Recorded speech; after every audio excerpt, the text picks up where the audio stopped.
All right, it is time for a TBR Unwrapping. Woohoo! Hey everyone, it is Shannon, and I'm really excited to be with you today and share with you my 6th TBR Unwrapping. And this is going to be for February 2018, so this will probably inform my March TBR. But if something I want to read it like today, I will start reading it. I'm not going to wait till March. Because I don't have to do that.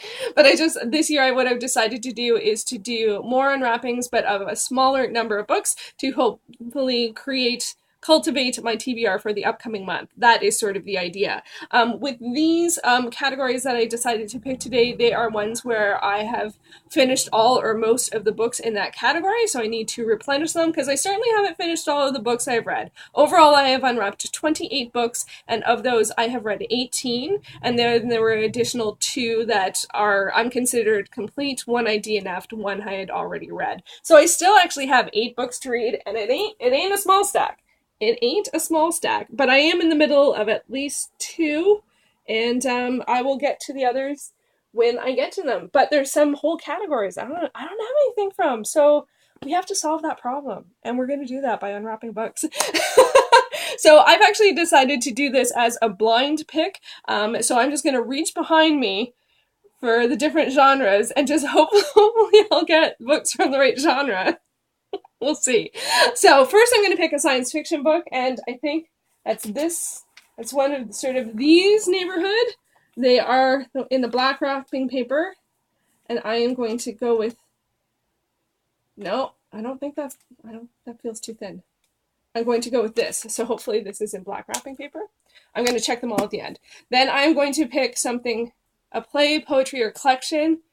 I know you can't see this, it's on the lower shelf, and they're thinner books. So hopefully this is white wrapping paper, hopefully. Then I'm going to pick a romance novel. Hopefully this is pink. I hope it's pink. And then I'm going to pick a fantasy, but I'm going to pick one that hasn't made it to the shelf yet. I have this stack over here. I'm just going to reach out and pick. Oh, that one feels pretty heavy. Okay, well, I already picked it. So that is the fantasy one. And then I already pre-picked from my nonfiction spirituality, the green books. I already picked one because it's too high and I didn't want to have my eyes closed and stand up and sit down. Okay, so there we go. So did I do it? Okay, so I have a green one that I picked before. Here's my purple one. This one is pink. Okay, so this is pink. And then a white one. Yeah, it's white. I even wrote it. White and black for science fiction. Okay, so here we go. Whew. All right, let's start with science fiction. We got Alien poster from when Covenant came out.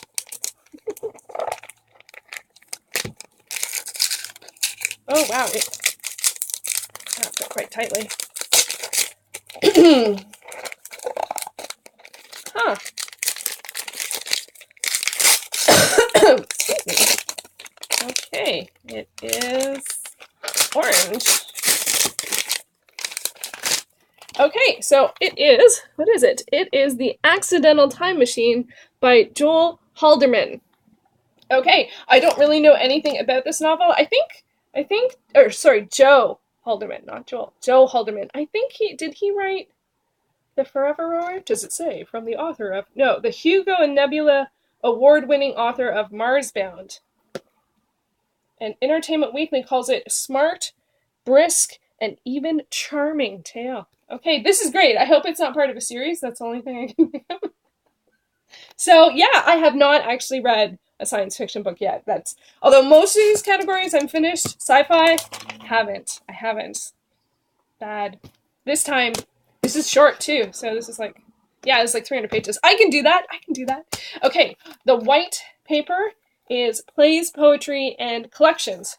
So let's see what this is. I have a feeling it's a play, given the size. Oh, okay. Get my Shakespeare on. Oh, I don't want to damage the book, because this is not this is an old book, so. Whoa, Shannon. Okay. Not using that paper again. Okay, I'm not sure how to say this. Troilus and Cressida This is a Shakespearean tragedy. When I started doing my Shakespeare project, oh, so many years ago, of wanting to read all of the plays of Shakespeare, this is one of the ones that I had not heard of at all. I'm glad this came up because I am working to finish all of the plays of Shakespeare this year. So this should be my March Shakespeare pick. I got this at a library, at the Toronto Public Library Bookends, which is their permanent bookstore. So I'm excited about this. And yeah, I can read this. I was like, the pages are in Roman numerals. That would be the acts. It's 145 pages-ish. I can do it. Okay, now for romance. This one's really big for romance. And romance and plays, those are the two categories I finished the quickest. So even though this is a bigger title, maybe it will get finished quickly. I'm actually looking for one particular book for romance. I don't think this is it. It might be. We shall find out.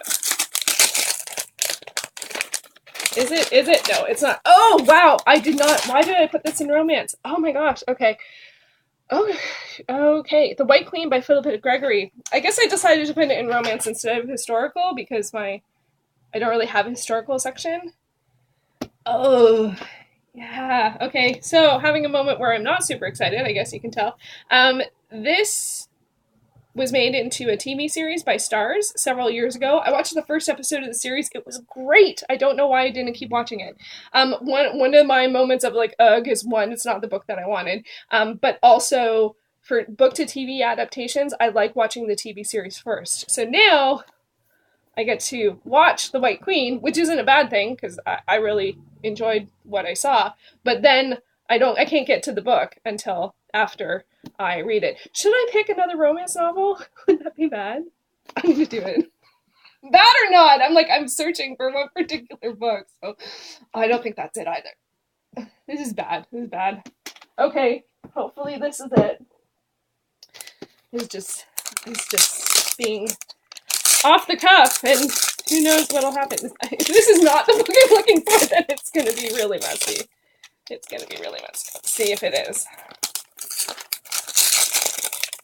This is not the book I'm looking for either. Okay. Oh well. Okay, so this is The Ecstatic Moment, The Best of Libido. This is a collection of erotica. Okay, well, at least that gives me something to read right away. And what I'm looking for will just have to wait for a different unwrapping. Okay. Let's keep going. We are now heading to fantasy. The purple paper is fantasy. Fantasy is one of the categories that I have an extraordinary number of books, not only books that I can read right away, but also a whole bunch of sequels. And I have not made much movement in fantasy, so I decided to include it, even though I haven't finished either of the fantasy books. One of them I DNF'd and the other one I feel a bit stunted in, so maybe this one will get the home fires burning. That is not the right phrase. Get, I don't know, insert phrase that would indicate swiftness. What are your favorite swift words? I do not recognize this at all.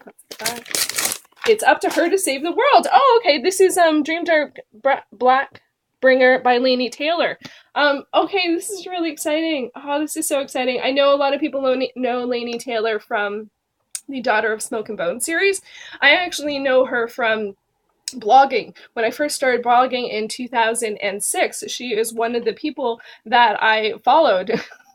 And I even have one of Lainey's ladies, which is, she created these little these physical things. It's on my door. I can't go, like, maybe I'll show it in another video. But I saw it in the store when I was at a blogger conference in Cape Cod, and I bought one of her like Lainey's ladies. Anyway, so okay, I'm really curious. I haven't read any of her work yet, so I'm really super excited to check this out. And I even have a bookmark in it. I used to make bookmarks out of file folders. So there you go. Dream Dark Black Bringer. I think this is first in series too. So fantasy, and I think it's about fairies. I think it's about fairies. And last but not least, my nonfiction spirituality pick, which is in my green paper, but given that it had the heart on the front, I thought it would be a good one for February. So here we go. What could it be? I'm hoping it's a book on tarot. That's what I'm hoping for, but it could be it's doesn't is it? No, it is not. It is made in Celebrate the Earth, a Year of Holidays in the Pagan Tradition by Laurie Cabot with Jean Mills. Okay, that is awesome because I read the Pagan Book of Days earlier this year and I did not find it was what exactly I was looking for. So this is a year of the holidays, so this might be exactly what I'm looking for, and it's illustrated. Awesome! There we go. Explore a magical world. Awesome! So those are the books. How many did I end up with? I was going to pick 5, and I picked another one, so I got 6. Ooh, we have a very sunsetty theme. It's very sunsetty. Look at that. I really like that. So, that's a fair amount of books. That's a fair amount of reading. Although the White Queen, as I mentioned, I would leave till later. If you have both read the book and watched the series, I would love to hear your thoughts. Do you think it makes sense to watch it first? I like to do it because often there is a mystery or like a through line. Although these are historical, so, you know, people who like history might know it. I don't know the story because I don't know if it was in, if it aligns to any of the Shakespeare history plays, I might know it. That's where I get my history. Okay, there are my books. Thank you so much for watching. And, oh, if you made it this far to the end, please feel free to leave a number below if you want to pick a number for my March Unwrapping. Please pick a number between 1 and 10. Most of my categories do have up to 10 books. And yeah, leave it below and I will add it for next month's unwrapping. So wish me luck on reading these books and the other books. And I will see you in my next video. Thanks for watching.